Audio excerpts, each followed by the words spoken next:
What's going on, guys? Welcome back to the. What's going on, guys? Today we're gonna be me and Max are gonna be kind of blowing off some steam about the New York Knicks, and honestly, I don't have the wherewithal because I'm too angry. So, Max, why don't you pick it up from here and just say what's up, what's going My on? my pleasure, Omar. So as you guys can tell, I am a bit of a Knicks fan. If you couldn't already tell, or if you haven't Yeah, watched the channel before, Points to the Cowboys yeah, side.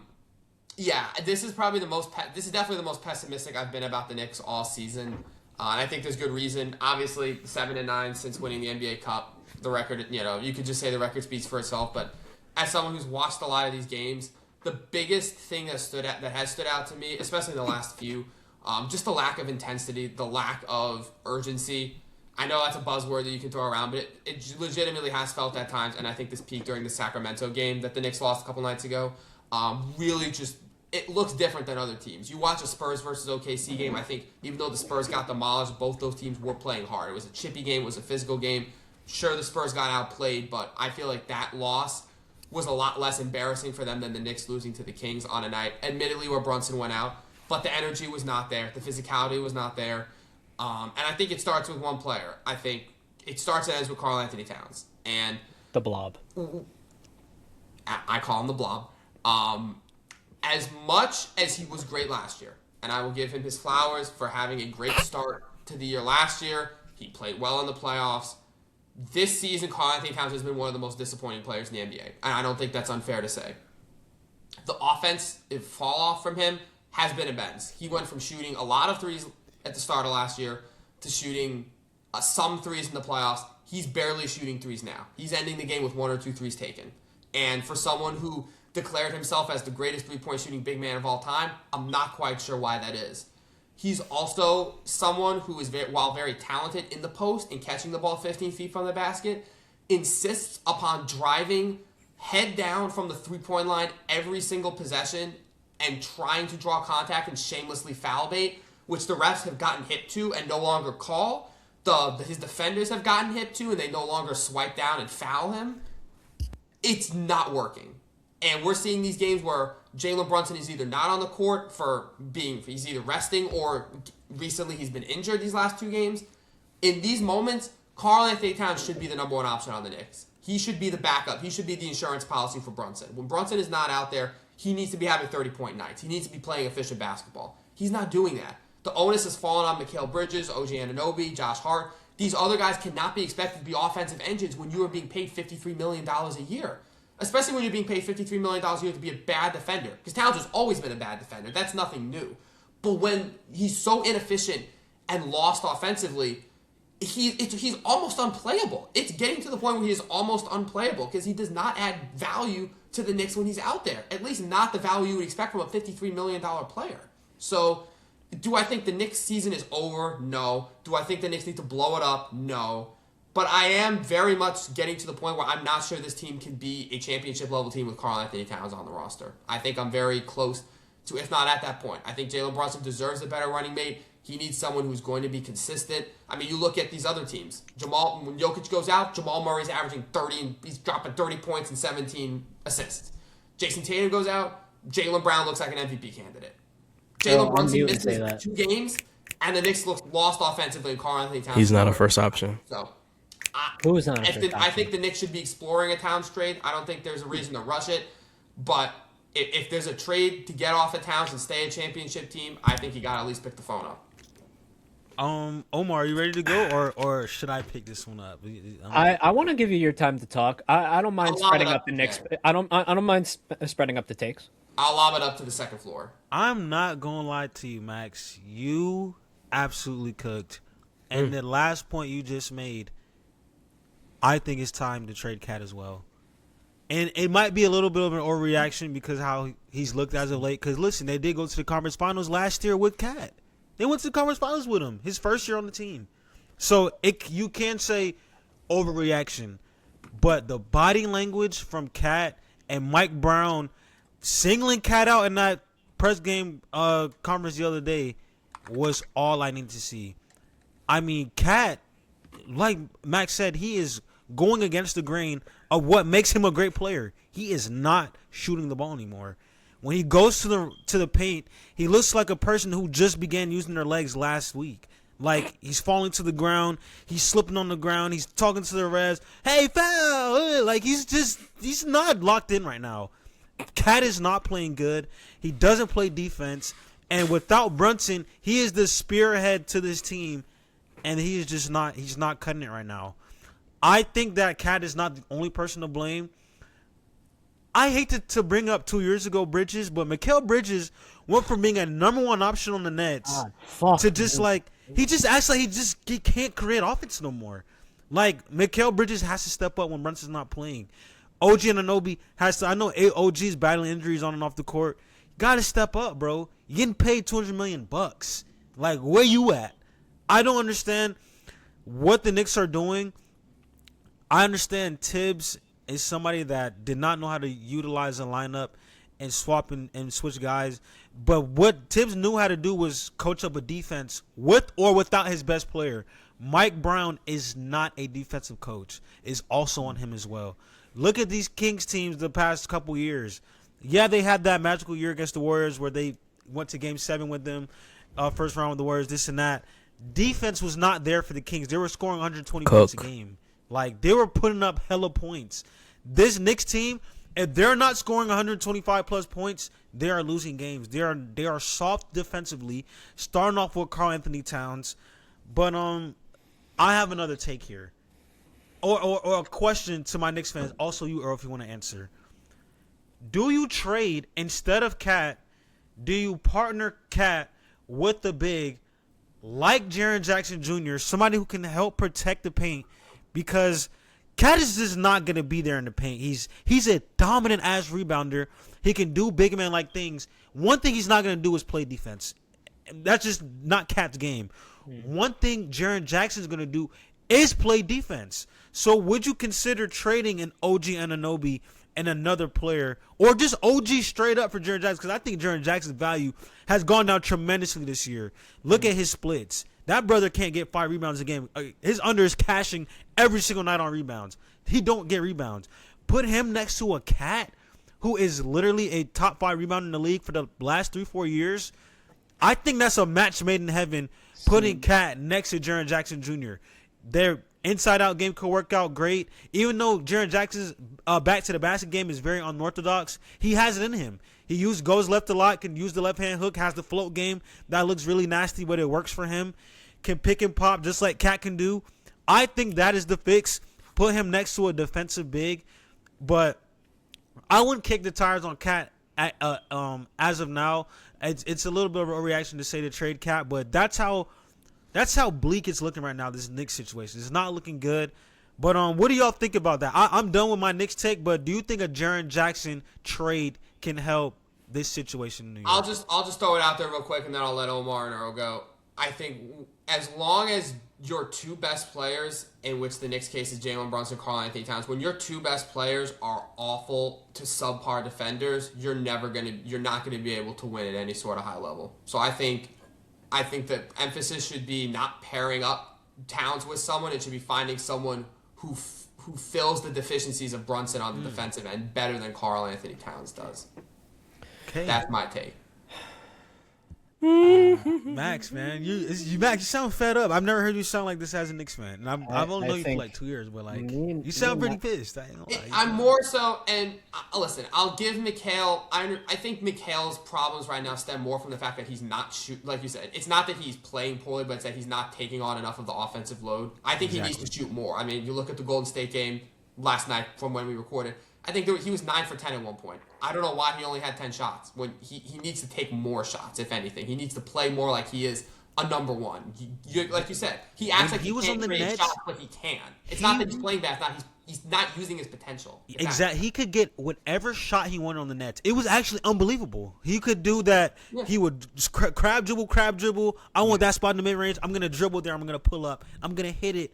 5 times out of 10, I'm going to be 50% from the mid-range and shoot 40% from the 3. 70 from the mid-range, easily 70. Yeah, like, I don't understand why he's not being aggressive. Like, last year, it was Tibbs. I understand Tibbs not a great offensive coach, but you got Mike Brown now. Mike Brown, I've seen what he's done with the Warriors. I've seen what he's done with the Kings. Why can't you implement Mikal Bridges into this offense where he's a formidable, like, he could be averaging 18 to 20 points. He's I probably gotta averaging say, like Jay, a fringe 16, 17, but he can be averaging damn near 20. Jay, I Talk to have me, to Earl. say, he's been trying, man. It doesn't help when Mikhail, and I'm gonna go correct myself here before I say something, and I'm like not correct, but before last game, before he for some reason went absolutely perfect, I assume that he just went in chat and decided to read in on our private conversations, but I digress. In the Sacramento Kings game, he had shot 6 19 for 20. points. He had 19 points. Everybody wants to highlight he had He the shot most. what? 6 for 20 in the He Sacramento. shot 6 for 20. And that, for 36 minutes, you're shooting 30%, 22% from 3. There's only so much Mike Brown can do. That's bad. Yeah, that's There bad. is only so much he can do in that situation. And I'm not the one to be like, yeah, everything is on Mikhail because he's got to step up this, and that. I agree that he can be worked on. I agree OG needs to be able to have that ability to step up. 15.9 points a game for somebody who gets paid $212 million. Where the fuck is our money going? Where the fuck is our money going? I don't see him wearing it. Like, with all due respect, like, I'm about to get political with how mad I am about this shit. But regardless, Not I'm gonna move podcast. on. OG Anunoby's only a small part of the problem. This big blob of a fucking human named Karl Anthony Towns. Max said it earlier. He does this. He's just. I don't think actually Max said this because he actually only said this between us. But if y'all pay attention and y'all watch these games, you can see, and this happens more often than not. Karl Anthony Towns just decides to stick arm his defender in the face, in the arms, and this and that, and and he does it all the fucking time. He doesn't fucking stop. And to be honest, when I see Mike Brown calling him out, I see a legitimate reason to call him out. Because each and every time, Cat is letting these stupid, and we can go look at what Kendrick Perkins has been saying for the past couple of weeks about this. Why are you moving your elbows? Why are you moving your arms on your defender in a way to push? What does that do for you? What is that going to do in any case scenario? That's only going to draw a foul. It's stupid. It's not in here. This man was a number 1 pick in 2015. 10 years in the league, you're still doing this, my man? The rules didn't get this lenient over fucking night. He's been in the league for 10 fucking years. I'm over it. We lost 7 of our last 3. Wait, I'm sorry. We've lost 3. I'm sorry. I said that wrong again. We've lost 8 of our last 10. 8 of our last 10. San Antonio, Philly, Detroit. We won against the Clippers. We won against Portland. We lost against Phoenix, Sacramento, and Golden State. Maybe I'm wrong. Maybe New Orleans is included in that. I digress. Whatever the case is, I'm not trying to say it's all Cat's fault, but it is all Cat's fault. And I do think I do think it's a time to trade him. There's only so much you can do with a player that has been in the league for 10 years, gets traded. And I would be a little more generous if he was actually fucking trying. So Omar, listen to this then. Okay. Let's rewind Okay. NBA Cup days. Where Knicks life was sweet. I mean, we're winning cups, we're raising banners, we're having fun. Was We're not raising no banners. not sweet, brother. What you talking about? When life was sweet switch though, up. when life was sweet, we're beating a hot, like you said, Spurs on the way dynasty. We beat them in the cup final. Nah, I didn't. When say Cat that. was important, I didn't bodying say up that. Wemby, You can post look fade back. over his mata. Where you saying this? You didn't say what? Like, was Cat? I know he's having a bad stretch. I think we gotta pump the brakes a little. I was pro trade Cat. Now I'm pro put someone who can complement Cat. Because I don't think it's all Cat's fault. I just don't see how a team where the two, unless you're getting It's someone Brunson's fault. better than Cat. I don't see how a team with your two best injured. players are Jalen Brunson, Karl Anthony Towns, and your coach. And by the way, Brown. that game will that never you're be talking good. You can about, just the throw cup, defense the out cup window. He final, had like 11 points. he had 16, and he didn't even he had a double. He was He's pretty a strong. rebounding machine. He's trashing on He your needs players. to be next to Jaren Jackson. Knicks, He make needs it to be next to a happen. defender, but my point Omar is, that who night. is Mitchell Robinson. Man, My Carl point to Towns, that he is, helped who us is win Mitchell the Robinson? Hold championship. on. You see I how he was on understand the he court doesn't for play us, every man? single Oh my game. gosh. Hold on, let me call you back. I gotta listen to the championship speech. Yeah. I wanted to listen because I was at work. What?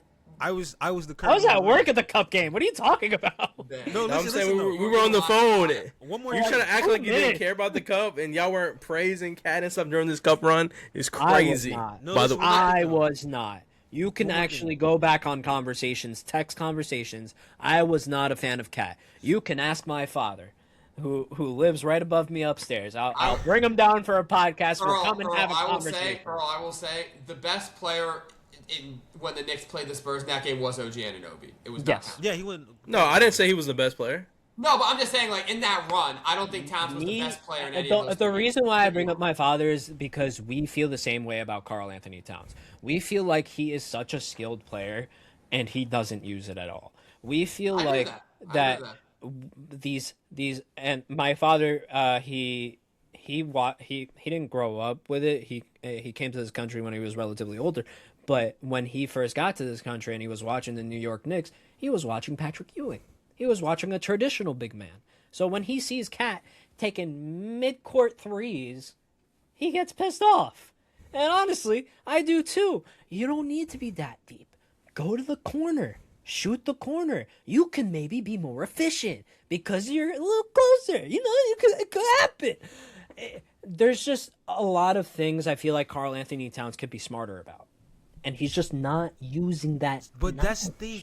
Cat has never been a high IQ basketball player, and I'm not even. Well, then that's the disrespecting case him. to trade him right there. Look at Then that's the the case to trade fouls. him right there. Look at Then the why are you in the fouls he NBA? commits in big moments from the I agree. Timberwolves days to now. I agree. Cat has never been a high IQ player. This is something that you guys know. This is the same. I didn't guy know that. that is still a dominant force, double machine. I know he's having a tough stretch.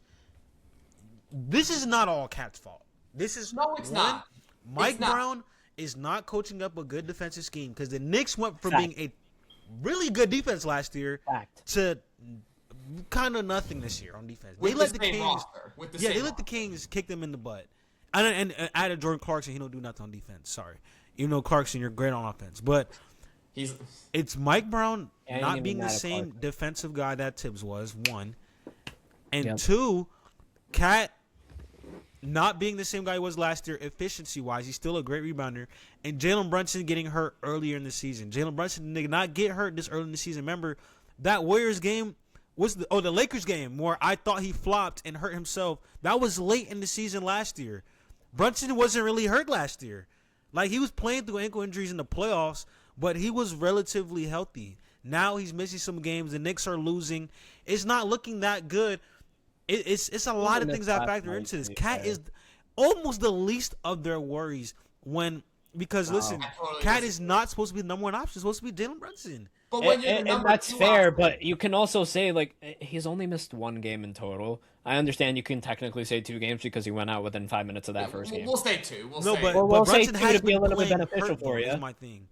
He's been Earl, playing what hurt. do you think? What are your takes on this? He thinks Jalen Brunson's not a number 1 option. Whoa, who said that? You said it, not me. I've never said that before in my life. So basically, But- Becky Hammond's take is probably true. You can't win with a 6-foot player. The Knicks will Can't never win with a win. six-foot player. The Knicks will never win a championship when Jalen Brunson is the 6'1". only main guy on the team. 6'1". Yeah. I'm just being honest. Like Max said, if that's the case, you have to pair him with a guy who defensively exceeds past those limitations. That brings you with Jalen Brunson. Same thoughts I have about Luka not being a top defender. I feel like we can't win a championship unless we have a top defender on the roster who's also like the second option next to Luka. So I think that is like case and study of this era of the NBA when you have the Victors of the world with Stephon Castle and Dylan Harper's, and you got SGA with Jalen Williams and all those guys on those rosters that are defensively focused. Cade Cunningham and Jalen Duran. Like, they're all, like, they have a good defensive core. So when I'm looking at the landscape of the NBA,